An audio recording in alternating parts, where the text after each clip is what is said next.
성공을 향해 가는 채널. What is your best piece of advice for someone in their late 20s, 30s who wants to get into real estate? I would say it's a long journey. Don't look at it as like a buy one property and you're done.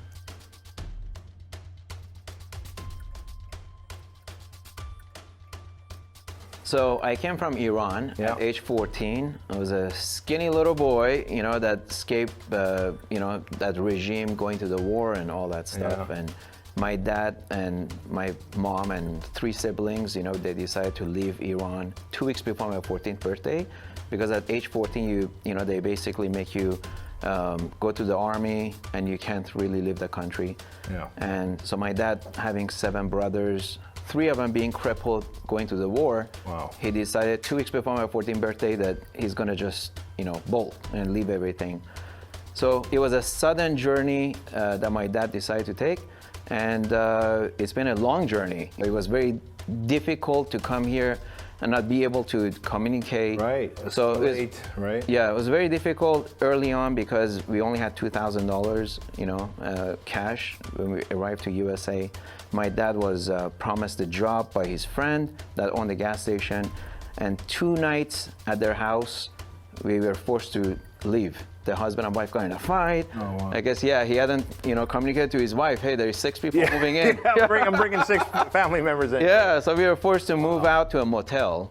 And then after a couple of weeks, my dad, you know, figured, hey, we're gonna run out of money staying at the motel. I'm selling, so we end up buying a 1972 Datsun station wagon, and that became our home for a couple of weeks until my dad was able to get a job. After a few weeks, raised enough money for his security deposit for a 1-bedroom apartment. Of course, it was a big shock. Plus, you know, I was basically carrying all the guilt because everyone's suffering because of me, right? Right. If You're the reason they left. Exactly. Yeah. So I think that really was like built my personality. I had to grow to be a man, you know, in rather quickly, and then try to, you know, reach that financial independence to get my parents, you know, from that financial suffering. Sure. So that became my motivation, I think, my drive. My first job was dumpster diving. Okay, all right. We've got a lot in common, don't we? Yeah, all right. So, you know, every time I took the trash out, I saw people left stuff outside the dumpster, and I couldn't understand why. Hey, there's a toaster, you know, a dining set, a chair. I'm like, hey, that stuff is still good. You know, it's not broken. So I would haul them back to my patio of the apartment. And then after, you know, a few months, we had a whole bunch of stuff stacked up in the patio. So we decided, hey, you know, why don't we get a couple of spaces and sell the stuff we've been piling up in the patio, you know? So that was my first job. So at 16, I was legally able to work, and I applied for a job at Kmart. But all along, my dream, my vision was, you know, to become a multimillionaire. 매니 코시빈은 그 이후 많은 일들을 하게 되었고, 자신에게 부동산을 알려줄 사람을 만나 부동산을 배우게 됩니다. 그 이후 부동산을 통해 수많은 재산을 가질 수 있게 되었죠. 매니 코시빈은 어릴 때 자신이 경험한 모든 일들이 자신이 성공할 수 있도록 만들었다고 말합니다. What is your best piece of advice for someone in their late 20s, 30s who wants to get into real estate? What should they do right now if they've got $10,000 or $20,000, but they want to get into real estate in the future? What do they do?